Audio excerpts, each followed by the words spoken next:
What up, guys and girls? It is Bobby And Sean. coming at you for this week's episode of the Cronus Cast. As always, this week's episode is brought to you guys by Paragon Recovery. Use the code Cronus for 15% off, or if you're a military or first responder, hit them up directly for an additional discount. Sean, you've been getting into a lot of the Paragon Recovery supplements. How have they been treating you? Great. Oh my God. Sorry. My dog is knocking into the table underneath me because we got a storm going on. It's the only time where I generally sleep pretty solid now, especially with mileage being upped almost every week for biking and running. I feel way better. I feel at the age now where I need to take joint supplements. So everything has been pretty good. And it's helped since my diet's been dialed in. I've really enjoyed taking it. The bottles are cool looking too. They don't look like you're taking your parents' vitamin supplements. So I've enjoyed it immensely so far as recovery is concerned. Yeah, absolutely. That's great feedback. And of course, they're a military-friendly company, so we're happy to help them, and they're happy to help us out. So use code Cronus 15% off, and then hit them up directly for military or first responder. So, what shall we talk about today, Sean? We got a lot of questions. One of them was about my nose, so I think that's obviously the most important. I was wondering if you Yes, saw that. it's large. It's impressive. It's been called a power beak before. And I attribute it to all of my success. I've never had a problem breathing through it. I've never had a problem keeping my lower half of my face dry in the rain. And swimming, it was very easy doing backstroke because it essentially acted as a sail or as a Snorkel. hydrofoil when I was on my stomach. So Oh, yeah. if you don't have a large nose, you are truly missing out. And if you did something to change your nose to make it smaller, you're an idiot because this is evolution at its finest. I think years of human success will only come from my breeding and making this a more common feature on the faces of billions. Well, isn't that what they say? That's like the Roman nose, like the emperor's nose, some shit like that. Something like that.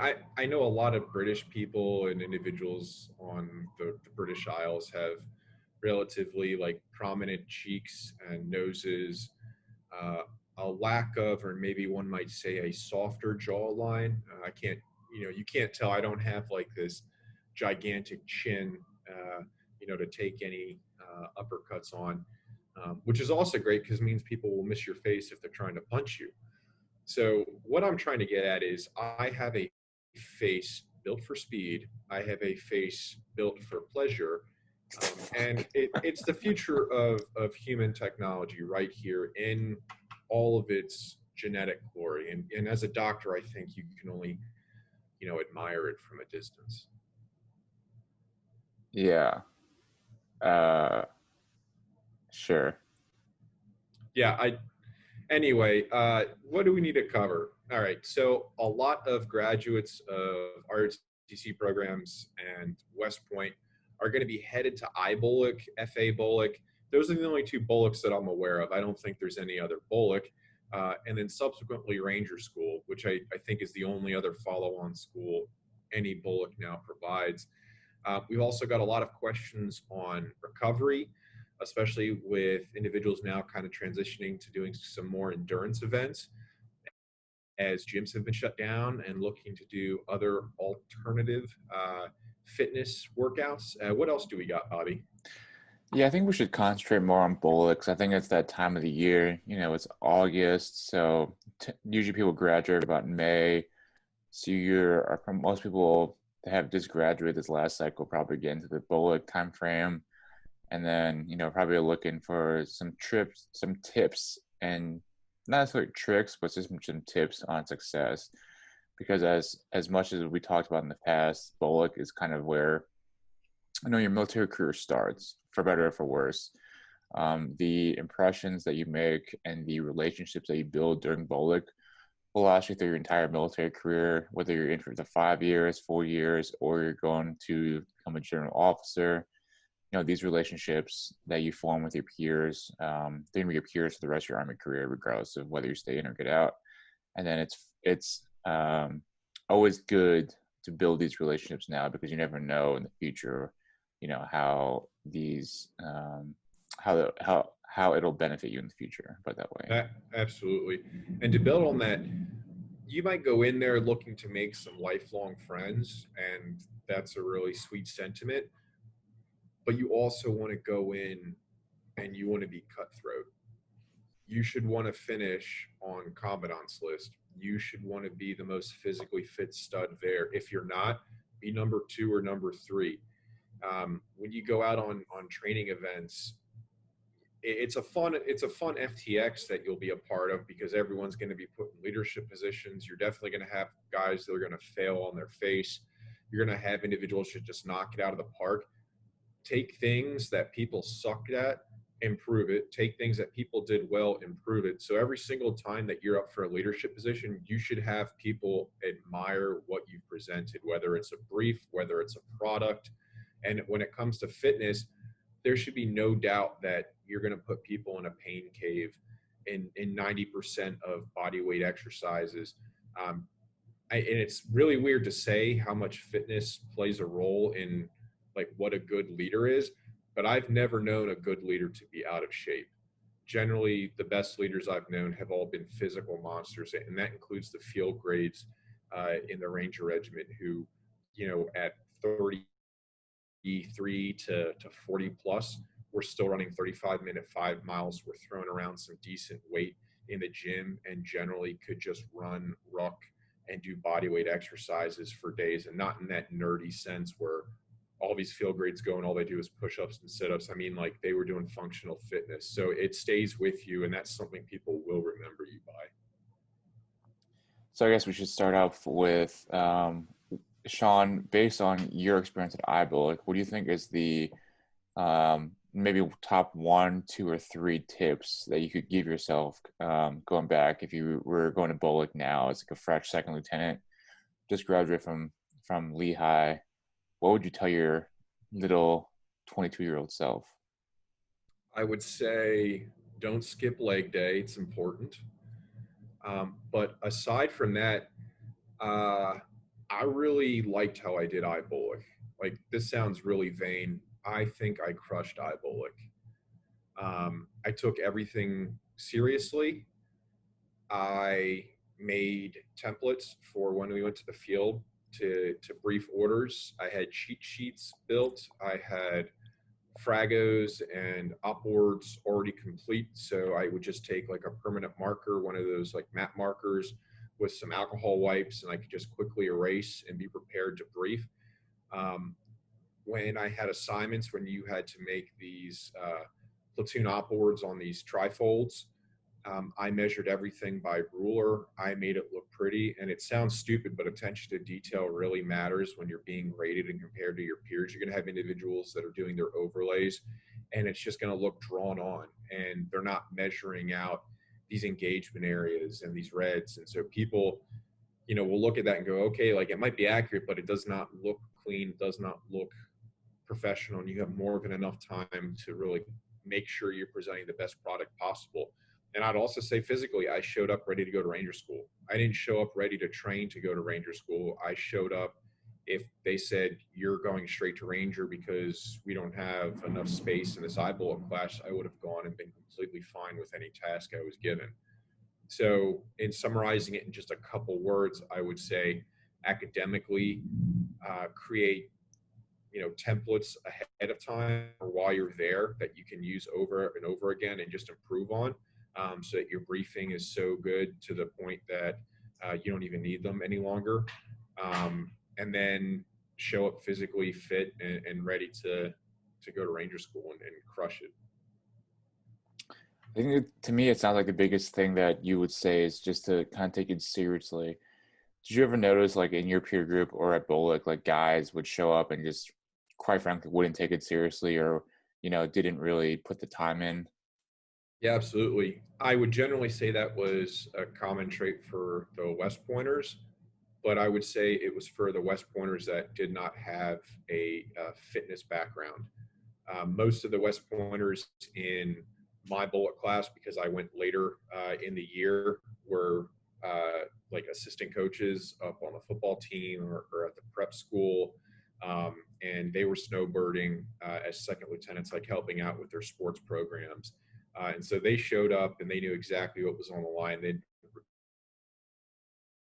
preparing for it and kind of transitioning from whatever fitness they were doing at the academy to being an infantry officer.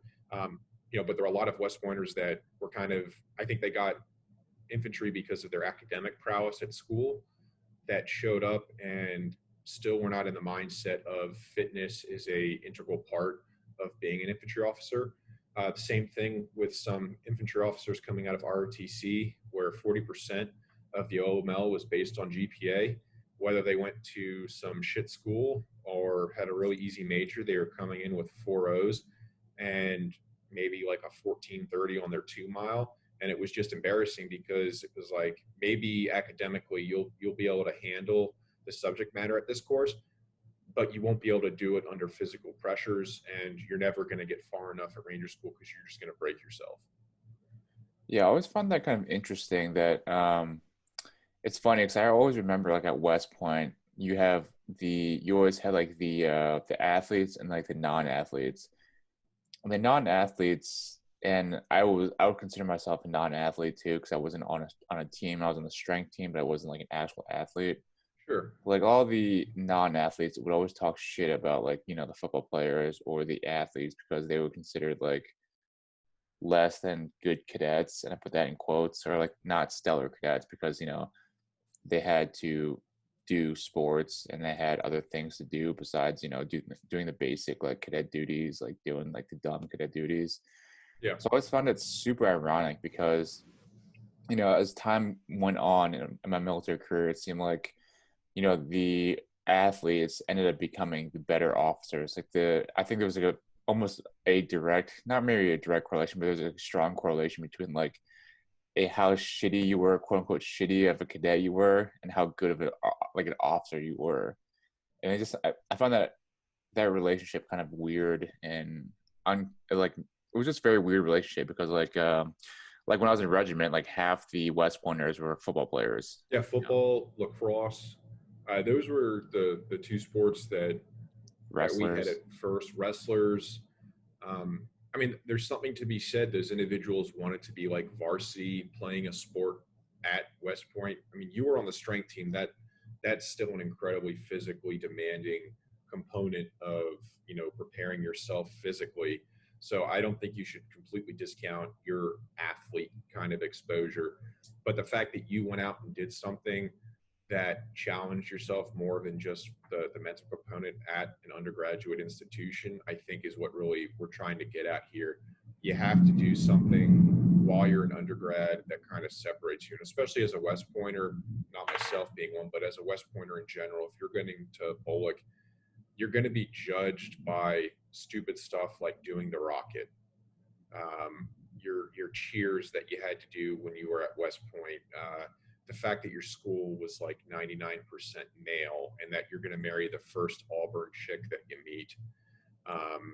You're going to go out way too much. Your uniform's going to be a little bit sloppier because no one's checking up on you. Like, these are all of the negative stereotypes that West Pointers have to deal with when they go to IBOLC. And some of them, I'll be honest, are completely deserved and others are not. But for the most part, I've had very few like experiences I can count on one hand where I saw an athlete from West Point and thought poorly of them. Generally, the West Pointers that I've met that were football players, lacrosse players, wrestlers, have all been phenomenal human beings, physical studs. And what it took for them to focus on academics and sports up at West Point, and then to want to branch infantry and continue going soft, I think it's just a testament to their character. And it's generally the people that didn't challenge themselves at undergrad that end up being the biggest pieces of shit when you get to BOLC and later in your career.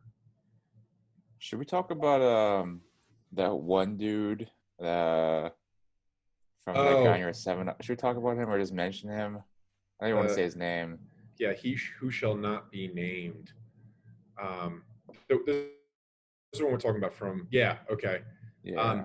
Yeah, so if you're a brand new commissioned second lieutenant, and not just from West Point, let's just say from anywhere, you haven't done anything, you haven't earned anything. Like I heard that when I had commissioned and I took it to heart. When I got to Benning, I felt like I was dog shit because I didn't have a Ranger tab, because I didn't even have my blue cord, because I hadn't finished IBOLC. That you haven't, you essentially have no experiences that you can fall back on. And if you're going around, you can wear your West Point ring, whatever. I wouldn't recommend it unless you're in like a really formal environment.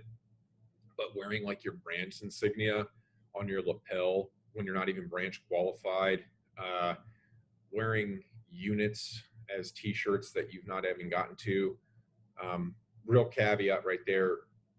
If IBOLC allows you to wear either like the 211 patch or the unit patch that you're going to, don't wear your unit patch until you have a Ranger tab above it. Because otherwise, people are going to mistake you for either being there for a school, having already finished IBOLC and being a failure from Ranger School, and instead of just being a brand new student. So don't be embarrassed of being a student. Like, be a student first is kind of what we're getting at here. Be really good at being a student, graduate Ranger School, and then throw on that unit patch and get ready to PCS. But going back to this individual, listen, like social media is much bigger now than it ever was when Bobby and I were going through BOLC. That's when like MySpace was still a thing. But like, keep your shit private. Understand that you're representing the military now, and your soldiers are going to see that. Like, you're going to have to scrub your profiles. But if you don't know what we're talking about with this individual, you can go to multiple military meme pages and they're roasting him. He's a second lieutenant. I'm not going to say his branch because it's one that neither Bobby nor I like. But aside from that, just people need to shut their mouths and really just focus on bettering themselves. And if you've not done anything, if you're physically not impressive, but you still want to put yourself out there, like, you need to grow a set when people are going to roast you, because you're going into an occupation where, for better or for worse, your task is to kill other human beings. And if someone's words are so offensive that you need to go and call IG or get some 06 on your back, like, it's not the right profession.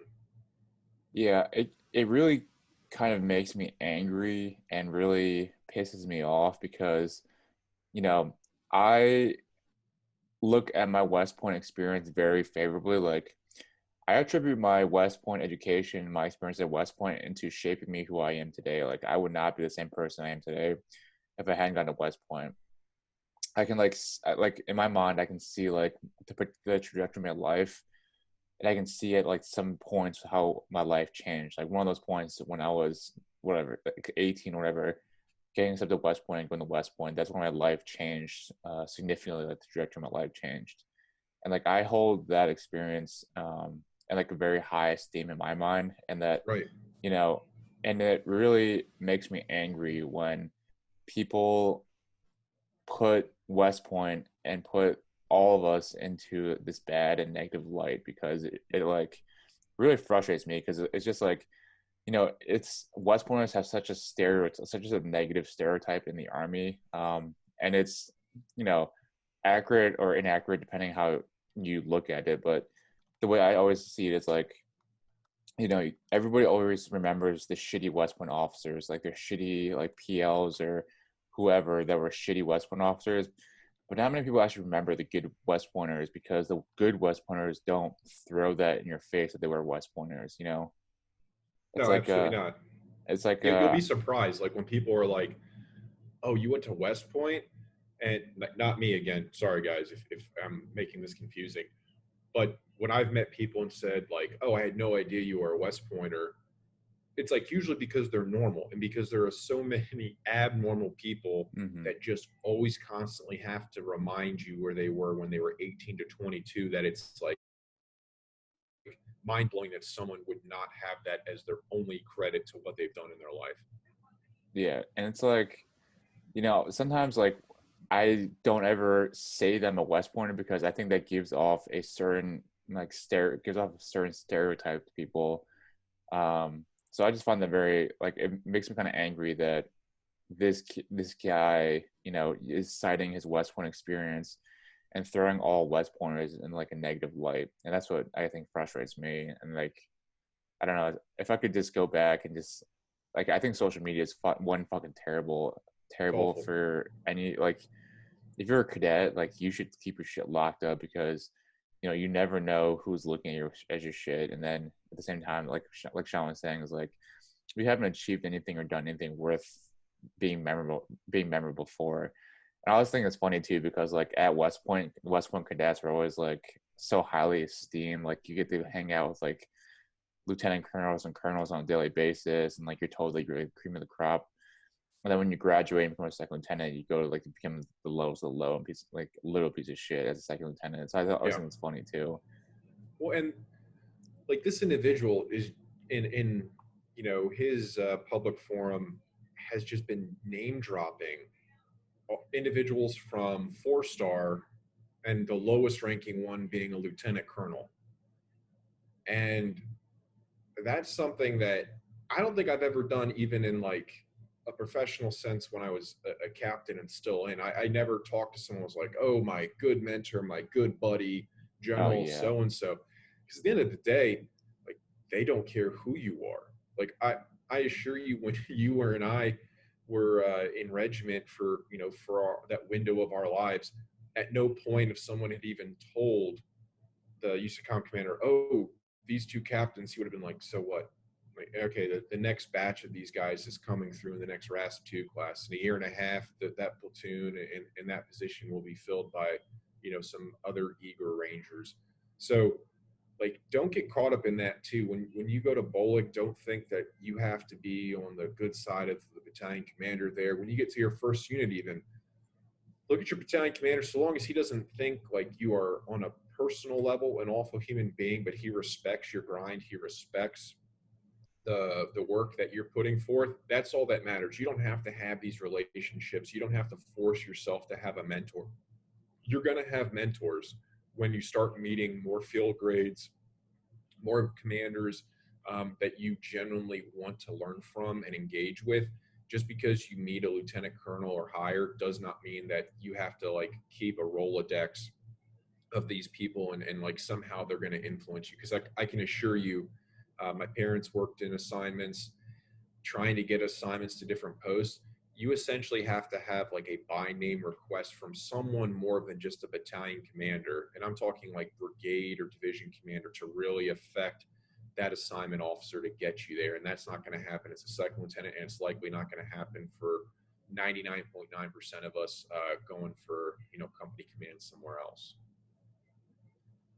But yeah, slight digression into my dislike for this guy because I remember I saw something online too. Someone commented like the West Point makes three types of officers, produces three types of officers: really competent and really good officers, really competent officers but really cocky officers, Yep. and it's pieces of shit. So there's only three, and it's like, depends on who you get. But I always think that everyone always remembers the shitty West Point officers that they've had, and no one ever really remembers the good ones because the good ones never really make it known that they're West Pointers.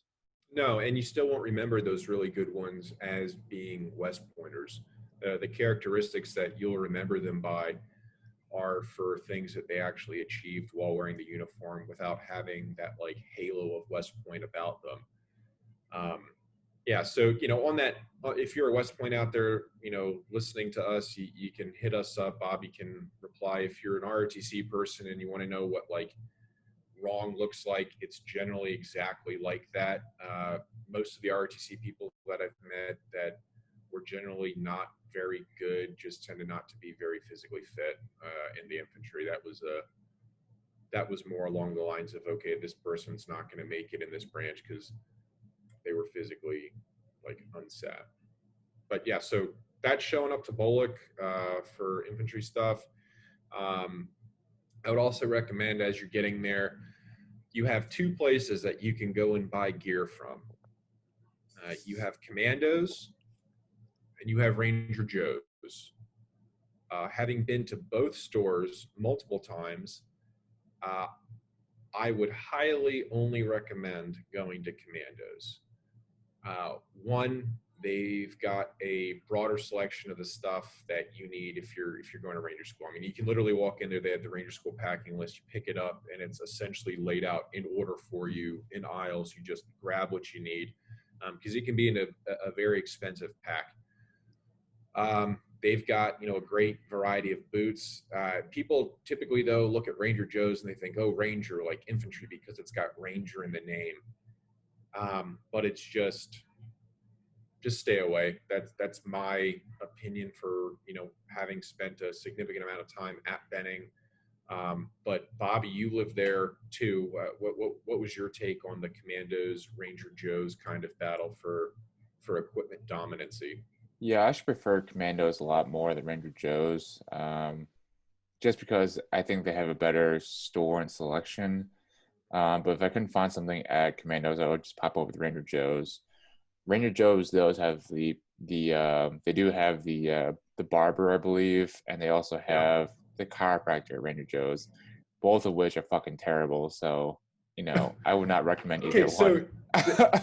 If you're looking for a cheap haircut, the Ranger Joe's barbershop, I think it was like $15. That's still too expensive.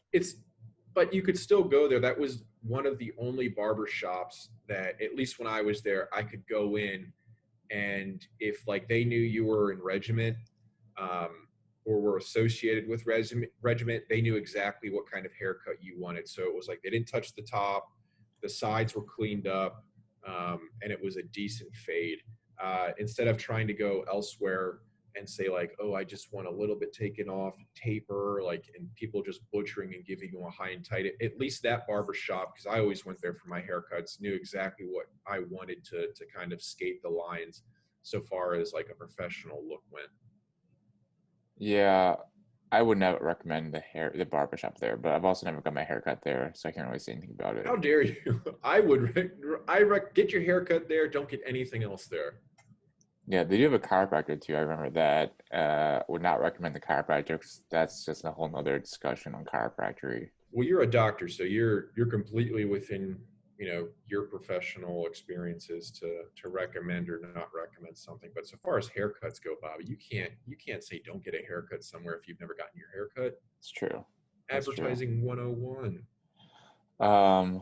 I'll switch gears, talk a little about FA-BOLC. I definitely think IBOLC is a little bit more applicable to our listeners, but for FA-BOLC, it's definitely a little bit different for FA-BOLC compared to IBOLC.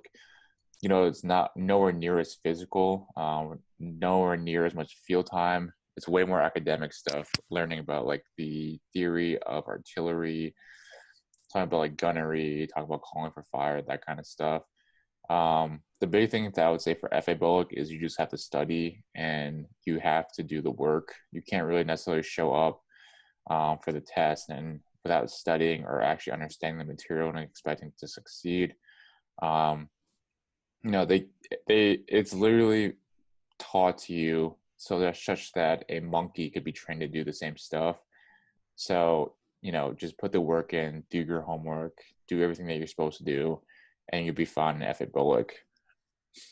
Commandant's list is not very hard to get at FA-BOLC because it's so heavily weighted on academics. So making sure that you are doing it's like when I was there, it was like 40% or like 80% or like 40% gunnery, 40% like of calling for fire, like 10% like lieutenant stuff, like officership, and like 10% PT. So like, there's way less emphasis on PT. But then, if you have the desire to go to Ranger School, they do have the FA BOLC pre-Ranger program. It's actually a pretty good program. It's actually run by the Captain's Career Course captains who have gone to Ranger School. So those guys are usually either come from regiment or went to Ranger School. So they're able to kind of take you through PT in the mornings, and there's always a good PT session too. So I'd recommend doing that. Did you live on post or did you live off post at still? I lived off post. I lived in the Independence Place apartments with one of my buddies. Great time. The big thing that I think a lot of people struggle with, especially as West Pointers too, is that you are pretty much you know, you're in the barracks for 4 years in Fitting school. game, social skills. What I'm at, just being able to like live on your own for the first time in your life, having a paycheck, you should really be smart and cognizant of where you're spending your money and how you're spending your stuff. Yeah. Because I knew a lot of West Pointers that just kind of like wilded out during BOLC, went out and drank every night, didn't do the work, just drink, like party. I was like, you could do that, you probably will still pass BOLC, but you're really not, doing yourself and your future, soldiers a service by not taking it seriously. Yeah, I would agree on the drinking thing. For the individuals that are going to IBOLC, they have an Independence Place too. It's right off one of the small gates. A lot of lieutenants live there. You sometimes find like a couple captains going to career course that are living there, and you're kind of like, why are you doing this? Like, this is a 100% lieutenant zone.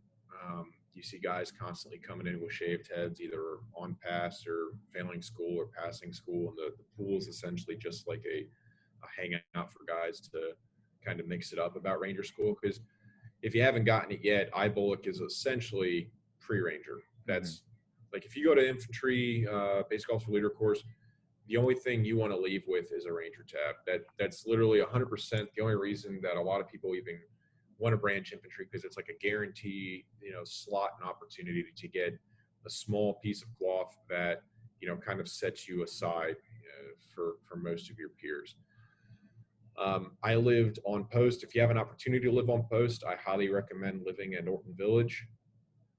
Contact housing at Fort Benning. It is about 500, 600 meters, depending which street you live on, whether it's like Kilgore, Gillespie, from a furniture store where you can get like great, basic stuff to fill your first place.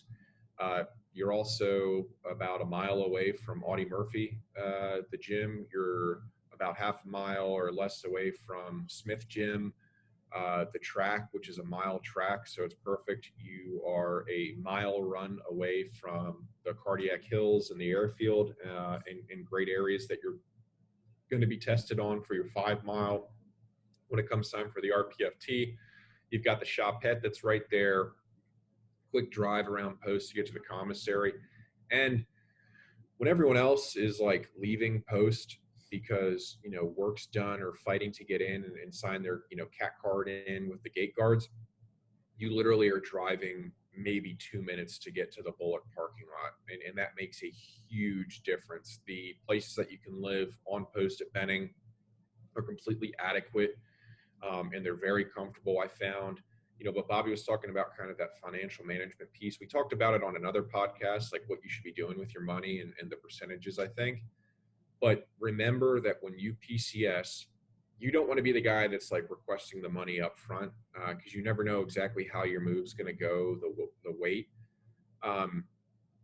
Like you're going to want and need to have like in cash, probably anywhere from $2,000 to let's say $5,000 in hand, so that when you get to your next duty station, you're living in a hotel for potentially a couple of days before you get reimbursed. You need to be able to put down a security deposit on a house if you want to live in a house or an apartment. And depending on what your credit looks like, that might look like 1 to 2 months, rent payment. To fill it up and get furniture, you can do it on credit and build your credit that way. But in general, you're looking at couches, sectional couches, running you from $600 to $800, $900. Beds about a grand and a half with the frame, the mattress, and all the other accoutrements. And then everything else that goes to outfitting a home that you probably will not have once you do your first ditty move down to Benning for school. So just keep that in mind. Like every single month, you should be trying to put away as much money as possible, and that is made a lot easier by not going downtown and going to the Cannon and getting a fucking burger every night and going drinking.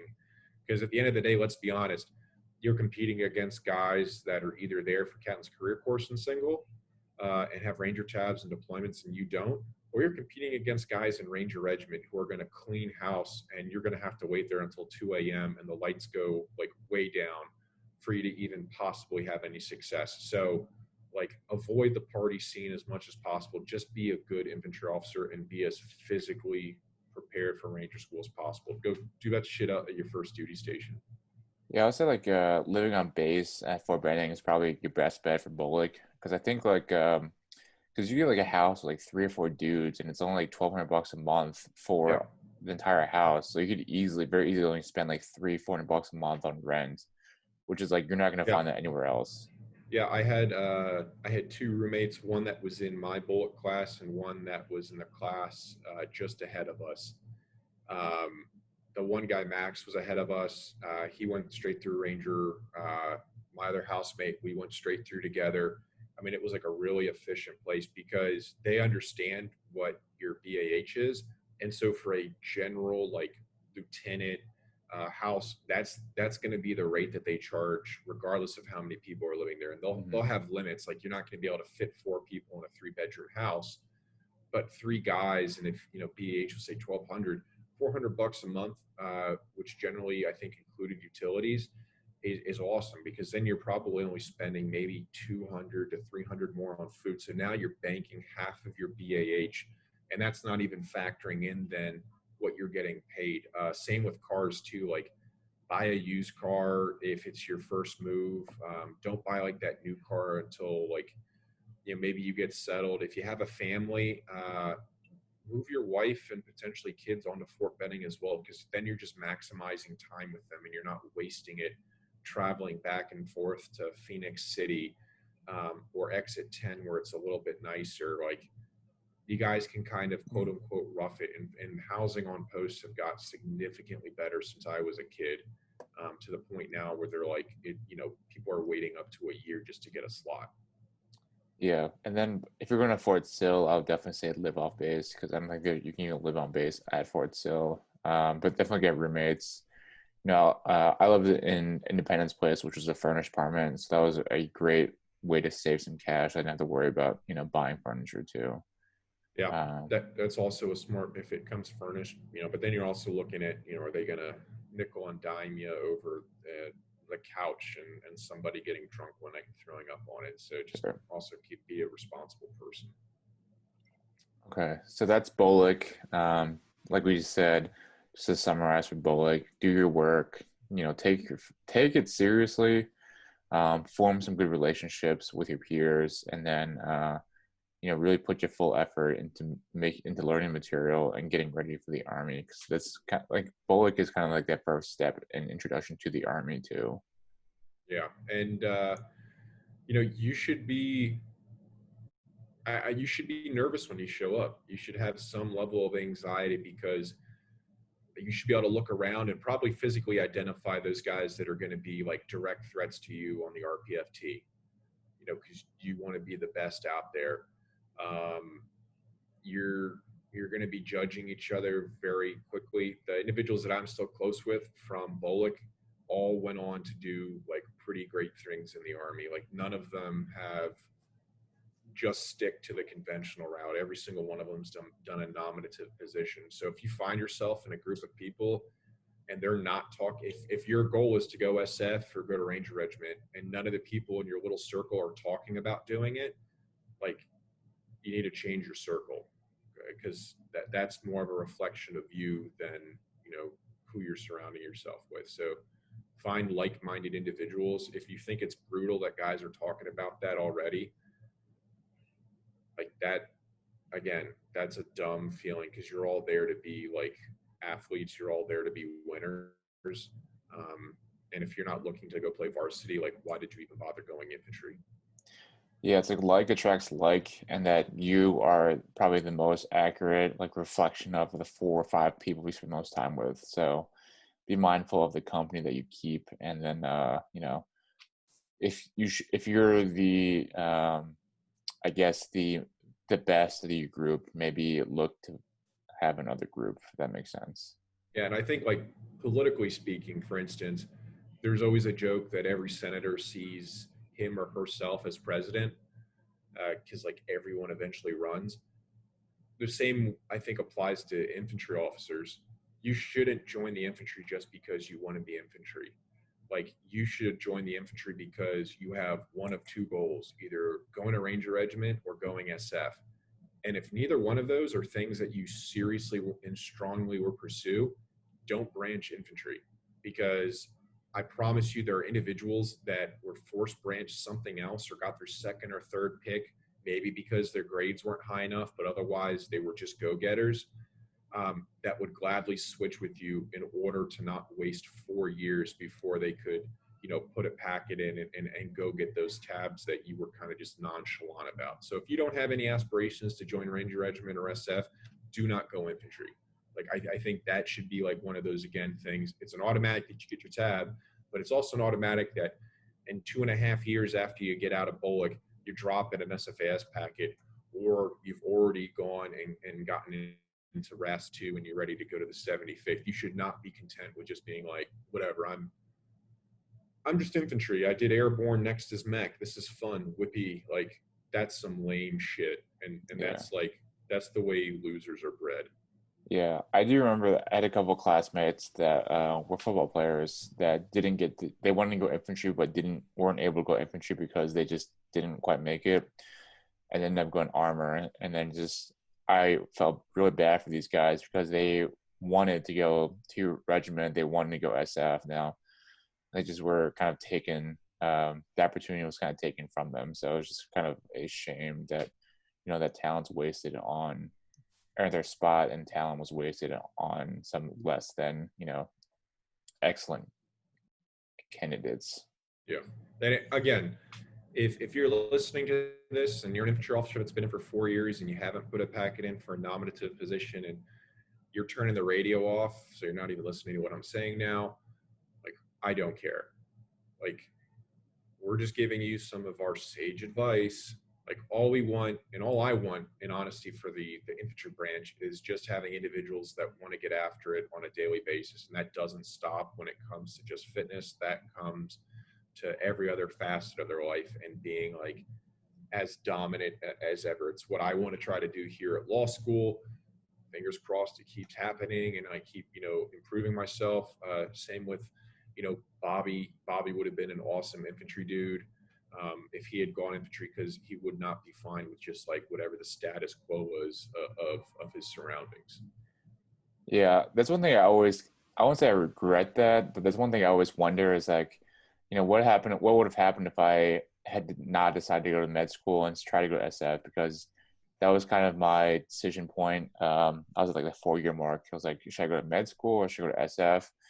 And a small part of me will always wonder and kind of regret not going down that route, because that kind of effectively closed that door or that path for me for the rest of my life. So for guys out there that are listening still, and if you ever have the opportunity or even the desire to go do something that you'll something nominative, like go to regiment or go SF or do something really cool, definitely take the opportunity.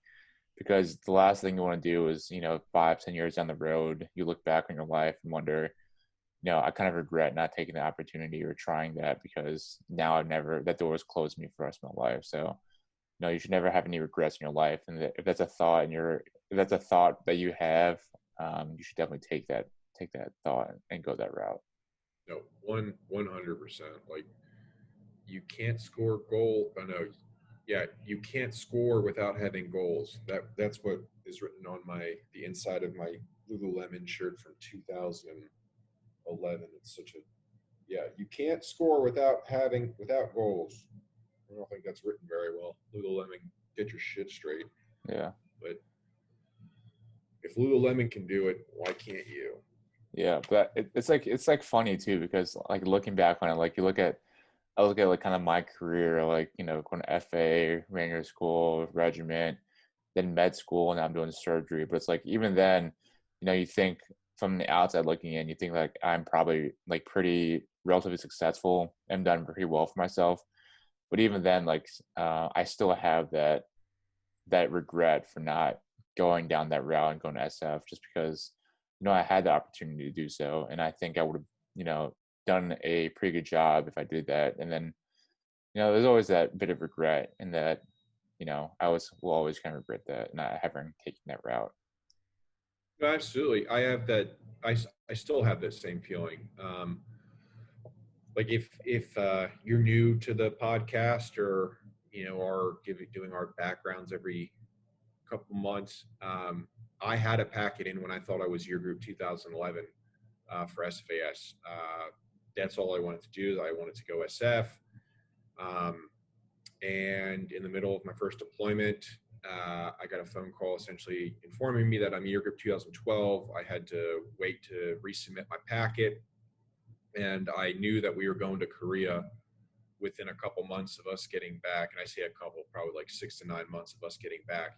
So I knew that in training up, instead of going to SFAS within like 3 to 4 months, I was probably going to end up going to Korea and then having to fly back or prepare to go and do actual mechanized training. And I did not want to balance that. So I was like, okay, I'm going to, SF's on pause. That's not an option right now. And then I looked at, going to Ranger Regiment, and that worked out. And that was such an incredible experience. And looking back, like I would never have wanted it any other way. When I got to Carson, I was so frustrated with what I considered a lack of drive and competency with some of my peers, and that it would be tolerated to the level that it was, that I put in a packet to go to SFRE. And I was like, I'm done with active duty. I will just go and try out for the SF National Guard group out in Colorado. I went to that like 4-day SFRE. Was successful there, and then was prepping again to go to SFAS now as a captain. I talked to my boss at the brigade, and he was completely behind it because he knew the frustrations. And then came to find out that because I was about 6.5 years in, I was already branch qualified for Captain Career Course, that I could not go to SFAS that late in my career, which was super frustrating. And at that point, I was like, okay, I'm just going to have to wait it out now for command, and then, see what happens when I'm 8 or 9 years in. Subsequently, I think SF branch changed that requirement that you can't be branch qualified and have 6 years in. So like if I was a year later, that might have worked out. But I wanted to go SF. I think it's, our really good friend, Brian, has loved his time there at group. It's just another awesome opportunity. If you're not in a wartime environment or theater, Ranger Regiment does some awesome, cool training. SF, though, is going to travel around the world. You're going to get to go to a whole bunch of schools or just a whole bunch of training events that 99.9999% of the military, including a lot of your group buddies, are never going to get to experience, whether it's in the Baltics or it's up in Scandinavia, whether it's in Africa, whether it's in Asia, South America. I mean, you're going to be so competent at so many more things than your counterparts in the Ranger Regiment, junior officers will be. That's something you should also consider. Are we in a current state of war? Are you going to be going out on raids wearing a tan beret, or are you going to be missing out on maturing as an officer if you don't go to SFAS and then successfully complete the Q course? And not to say that everyone should do SF, but if you have the desire to do so, you should definitely apply for so.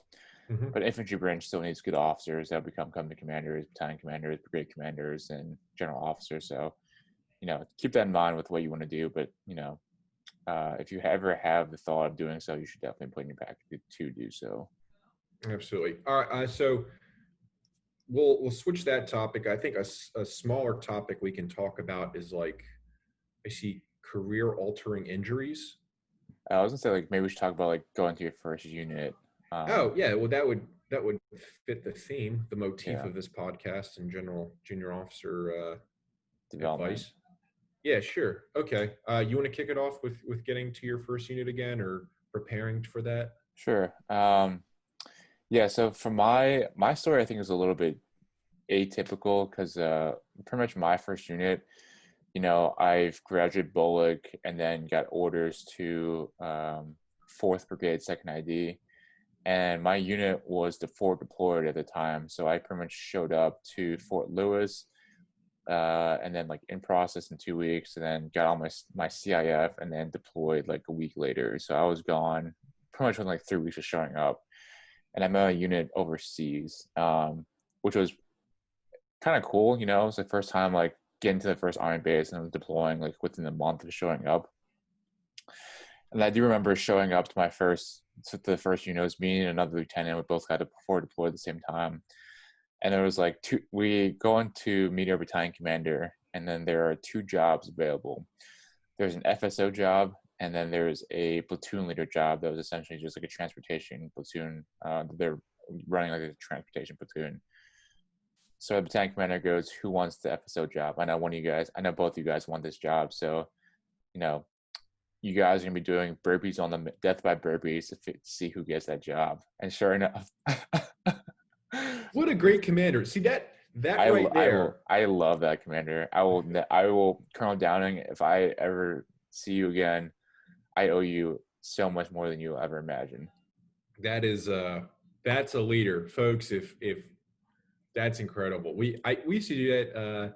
My weapons squad leader in regiment loved burpees, and he would just bring like Rangers into the office and be like, "Sir, who do you think's going to win on a burpee contest? You know, as many as you can do in a minute." These dudes would flat out fly. Like I'm talking like up to 30, 40 burpees. Like I've never seen dudes move so quickly. And then afterwards, the loser was like double fucked, because it was like, you just lost. Yeah. Get outside. Like, we'll see in a little bit. He'll be back for a repeat of this. That's awesome. What a good commander. Yeah, he is by far one of the best commanders I've ever had. Colonel Downing wrote me my letter of recommendation for regiment and for med school. So I owe him a lot. That's awesome. Yeah, I have no idea what he's doing now. I think he's out now, but you know. Well, then that's a smart choice too. Yeah, but that was like my first welcome to the Army. It was like our battalion commander, and the battalion sergeant major were big, huge CrossFit guys. So that's why they like welcomed me and the other lieutenant to the battalion with like a death by burpee challenge, and then winner would get the FSO spot, but they already knew that I was gonna take the FSO spot anyways, because the other guy also like told me, he was like, "Hey, I know you want the FSO spot, so I'll give it to you." So maybe he kind of knew like oh yeah, I'm sure it didn't have anything to do with the fact that he knew once he got up to double digits it was going to start hurting. Yeah.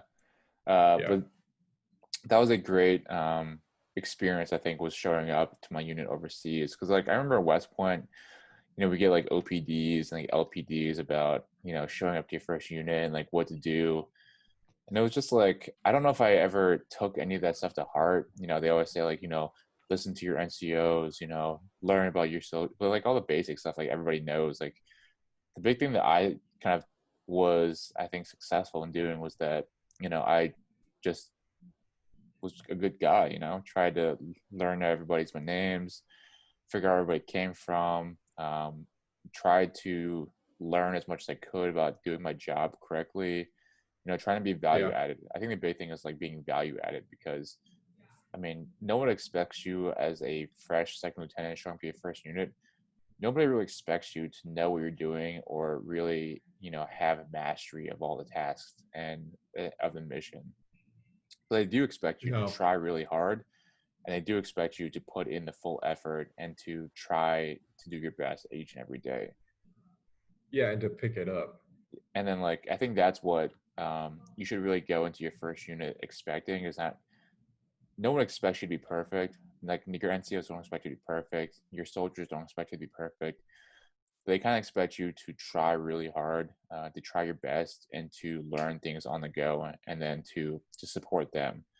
Like, at the end of the day, your mission shouldn't be making yourself look good. Your mission should be making your guys look good. And that's something that I've always carried forward, is that servant leadership mentality of, taking care of your guys. And if you take care of your guys, then they'll take care of you. And then, your success or failure depends on how they take care of you. Yeah, and if your guys are set up for success, you're going to probably have an incredible like group when it comes to evaluations, because those are going to be the individuals that put in more effort when no one's watching. There's going to be the individuals that are putting more effort into the actual graded events. So don't worry so much about like what others are thinking of you, so long as like your platoon is like shit hot because they're just getting after it and they know that you'll have their back in every single situation. You're good to go. I had a slightly different experience showing up to my first unit. I went to Fort Hood. As many of you know, it's in the news right now because it's the great place. When I was there were, I think, the same amount of issues, but they just were more hush hush and pushed under the rug. I went straight to the 3 shop, and again, coming from doing well at IBOLC and being super competitive, that pissed me off. I sound like super cocky, by the way, and arrogant, like thinking I didn't have to put my time in on staff. But I still stand by that. Like, especially going to a mech unit, I was pretty pissed off that I was waiting behind individuals that did not have tabs, that my battalion commander was an infantry, that I don't think, because he didn't have a tab, he didn't respect people that had tabs.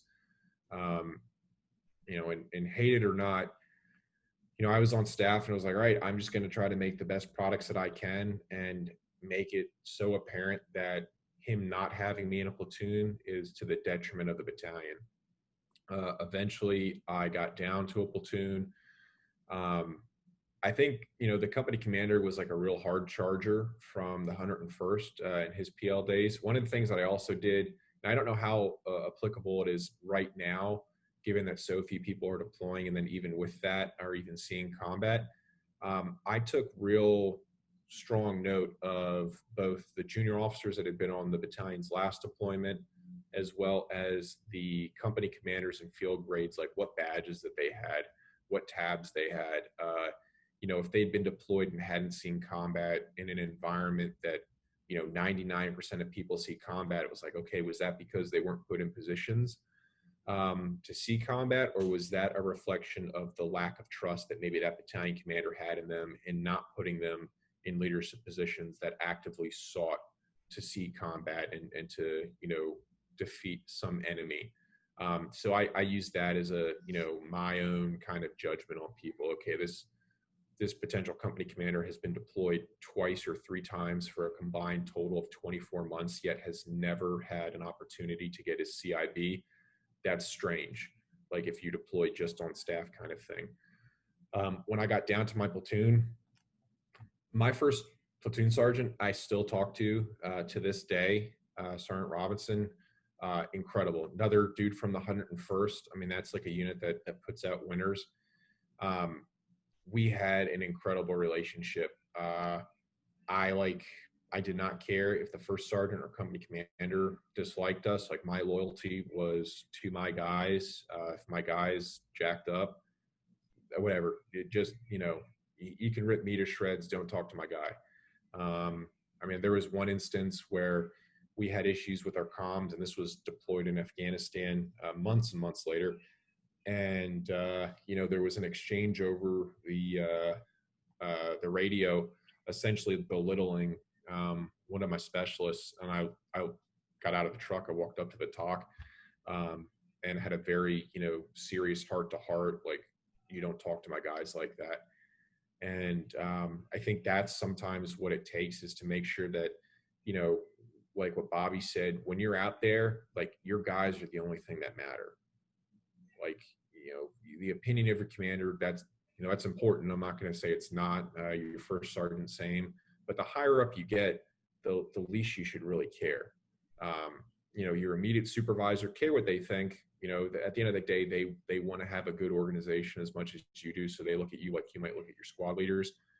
But again, if you have one opportunity, at doing something right, the guys that you see on a daily basis should be the ones that you're 100% focused on, and do not care if, the S3 or the XO in your battalion thinks less of you. Your battalion commander doesn't like that you don't wear a Stetson at formation. Like, whatever, that might affect your esprit de corps and his OER, but at the end of the day, like, he's not the one out there that's getting into ticks with you and the guys. Like, long rambling there, but care what your soldiers think of you. Don't be like buddy with them. but you should have a personal relationship. You should be able to say which ones have kids. You should know their names. You should generally know when your soldiers' family members are having birthdays, like not to the point where you're like, today it's Johnson's wife's birthday, like send him home early. But like hey, isn't your wife's birthday coming up? All right, remind me you're getting like a half day that day. Like that's important to us. That's Yeah. the kind of small stuff that goes a really long way. And you should mean it. It shouldn't be like disingenuous either when you want to have guys like have a positive work experience, because then they stay in, they become better NCOs. They don't look at the officer corps as being trash and selfish, and they remember hopefully that okay, there are good infantry officers out there that don't care what their OER says. Yeah, I would say that's one thing that I kind of struggled with as a junior officer, is kind of like drawing that line between, being a leader and then being like a friend almost. Because like professionally, say keeping your relationships professional. Because I feel like as a junior officer, I kind of maybe walked in the line of trying to be too friendly with them instead of being a good leader. And that's one thing that, was something that I kind of was a leadership challenge for me personally, just because I, want to be kind of friendly with most everybody that I work with. And that's one thing that I not really regret, but wish that I had done a little bit better job in looking back on it, is being a little more tougher and being less of a friend and more of like a leader is what I would say. Yeah, I thought that was like in the deployed environment, it was much easier to have like a borderline fraternization-esque like Mm-hmm. relationship, because if you guys are going out on patrol every day, you don't want the environment to be like the lieutenant is back, cannot act normal, cannot Yeah, be yeah, cute. But when you're in garrison, maintain that professionalism. If one of your squad leaders is having a party with his soldiers coming by and their families, and he invites you, like ask the platoon sergeant if he or she now is going to it. See if you want to coordinate going to it and showing up, because you're showing that outside of work you also find what they're mm-hmm. doing is important and you're supportive. And again, you're there now making sure that potentially if there was any questionable behavior going on either before you got there or after, you're making sure guys aren't drinking and driving. All the basic stuff that you preach on these Friday safety briefs, like you get to put into practice. The same thing if you live in like a Savannah area. If you see your guys that are downtown at the rail, you make sure they're just doing fine before you just peace out. That's like, those are the small things that like the social skills that go into being like a good officer. And that's where I think, again, like especially the infantry, if you're just going infantry because you're like a nerd, like, and you're not really an athlete, I think athletes generally perform better in that branch, because I don't know, there's that camaraderie, that team element where they've dealt with the asshole on their team. They've created a bond on the defense. Like that's the kind of stuff that you see again once you get to your platoon. So if you're not an athlete, like you're kind of going to be a weirdo. Your platoon's going to know you're a weirdo. All the other lieutenants are going to know that you're a weirdo. No one's going to want to go downtown to 6th Street in Austin with you because you're a weirdo. Like go play like a men's league rugby or something. Like do something just so you can generate general social skills and conversations, so you don't show up going, did you see the match last night? Boy, Roy McIlroy really hit the ball far and had a touchdown on the 4th hole. Like you're a weirdo. Like, oh, that's the other thing real quickly, golf. I don't know how popular it was at FA BOLC. A lot of people get into golf when they go to IBOLC because the courses there are pretty inexpensive. They're fun to play. Again, golf's a really expensive sport. And once you're a platoon leader, like having time to go play, like if you've got 3 hours to play on a Saturday or Sunday and you haven't like dedicated that time to, I don't know, go hit a Saturday suck fest in, courtesy of yours truly and Bobby, then like, do you really want to go play 18, or do you want to see what your clean max is? Like priorities, people. Don't be a weirdo. Yeah, I will say that Christina and I are about to go play a round of golf in like the next hour or so, but I didn't get my workout in for the day already. So I've earned that break from playing golf. But what was I gonna go with that? Oh, I don't know what I was gonna go with that. I was going to say something about being like a good team athlete, but I feel like once you're at West Point, unless you're an athlete in high school and had that experience in high school, I feel like you're kind of screwed at that point if you're in Oh college yeah. and you didn't have, I mean, there's like intramurals at West Point, but that's like, I don't know, that's hardly a team atmosphere or team sport. Because like here's one thing, I don't think I've ever had an LPD on this. So here's your LPD. You're gonna get a ton of shit talked to you by your soldiers and rangers. Like the NCOs, they're gonna have like very specific comments that are gonna be like, that's good, but you're gonna have that like 18 to 22-year-old private, maybe you've promoted him to like corporal. He's gonna say things that really hurt, Mm-hmm. like are spot on. He's gonna comment your chicken legs. He's gonna call that out. He's gonna let you know that he, just smoked a pack before that run and he still smoked you. Like he says some stuff that really hurts and it's not going to be fun. And so you have to be able to get over it. And if you can't, because you're a weirdo, infantry's not the branch to go. Like you need to also be able to give it back. Like you got to Yeah. let your RTO know that he's a piece of shit and that girl's never going to swipe right on him either. So like develop social skills. I don't Yeah. know what to watch. Curb Your Enthusiasm, like get some of the Larry David comebacks and take his personality if you don't have one of your own. Yeah. I say like, get good at chirping back. That's one thing that I've kind of maintained through, I don't know, years of military and what have you. Even in medicine, like some of my attendings, some of my people that I work with will like chirp me or say something, and I'll just chirp them back. No, it's not bad. It just lets you, Oh, just chirping back is like a great, it's a skill. It is yeah, like it's a great skill. I I credit the military with my ability to chirp back at New Yorkers if I'm running without a mask on. They make a stupid comment. It's so natural now to me that whatever I respond with is just going to be slightly more personal of an attack on them than them yelling at me from 50 feet away to wear a mask in the middle of Central Park. Like, again, you're going to have to balance, like, what level of insult can I get away with to how loud do I say it? What's my tone? And you practice that with your soldiers. So you go back and forth with your guys, then you go back and forth with your peers. Then you see what you can get away with your commanders.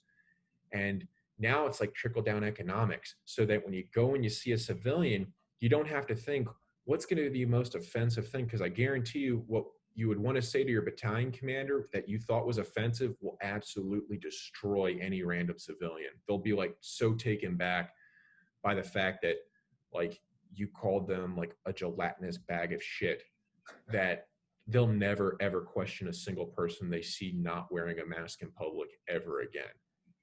Yeah, it's like chirping back's a great skill to have, especially in the military, because it tells your guys and people that you work with that one, you can take the chirpings and take the insults, and that two, you don't take it personally, Yeah. and three, you can give it back. Because that, I just think that just creates a better environment for everybody, so that knowing that you have some leeway to talk shit to each other, but still take things seriously when it Yeah. matters. And especially then as you progress in your career, whether you go to regiment or you go SF. And again, if you didn't get an opportunity to go do that and you aspire to do it, like we're not holding that against you. But when you do find success and you do get there, the chirping gets way worse. Like it's like not only do they get physically and militarily more competent, but now their insult game is like another level. The guys that I've seen that are on teams, because generally, like, I don't think the rank structure is something that's as enforced as either in regiment or in the regular army. They get after one another like on a level that's like reminiscent of middle school and high school girls just really digging in with either passive aggressive or just straight up aggressive comments. So like, don't be a weirdo. Like, Yeah. learn your insults. Yeah. I wish I had better advice than not be a weirdo, but it really is as simple as not being a weirdo. Yeah, like for instance, you're sitting there wondering, how do I know if I'm a weirdo? Okay, well, let's take a couple step test here. Do you have a lot of friends? Okay, well, No. some people maybe you're an introvert, so that's not automatically a thing I'll rule out. Like if you played Warhammer 40K, do not make yourself like think you're a weirdo. I played Warhammer 40K. I think I'm pretty cool. Um, No, if Sean, you're a weirdo. I have a huge nose, watch what you say. If this might be generally, I don't think good looking people are weirdos. Like I I think don't it's know hard to about be a that. weirdo and be good looking. Like case in point. But if you go to a bar, and again, this is going to sound shallow, but if people don't come up to talk to you or hit on you, or after they've engaged in conversation with you, whether it's by you making the first move or them, and that conversation is not continuing, you're probably a weirdo. I'm a weirdo then. You should be able to hold conversation. But please, I like if people are actively seeking you out, you've got that it factor, you've got that wow factor. You're not a weirdo. But if no one's coming up to you at the bar and asking you to tell us about like Clausewitz and Rommel's like defeat in the desert, like you're probably a fucking weirdo. Like nobody wants to talk about that. Learn to talk about something normal. Don't be. Oh, I hate that. Yeah. Yeah. So anyway, I think what I'm coming back to is you're not a weirdo if you're good looking. So be good looking. I think being good looking makes you not a weirdo. Play Warhammer 40K. If you can go get a free elective surgery by being in the army, get your nose bigger, because I'm telling you, it's been wonderful for my life. Yeah, is that? I mean, that's how we can define a weirdo, right? Sure. I think with that, we can start wrapping it up with that. I think we're getting off the rails now. Thanks, Sean. I didn't get no. Everything I said, the two-pronged test is: are you a weirdo? One, do you have friends? Two, are you good looking? I So think that's shallow. that is foolproof. I So don't have shallow. a ton of friends. I'm incredibly good looking. So step 2 of the weirdo test is slightly weighted over step 1. All right. With that, guys, we will end for this week's episode. I think next week we'll talk a little bit more about recovery, some training tips, and how to get over some injuries that might be bothering you or might be lingering. So with that, we'll catch you guys next time. Oh, apply for the scholarship program. Yes. Let your buddies know.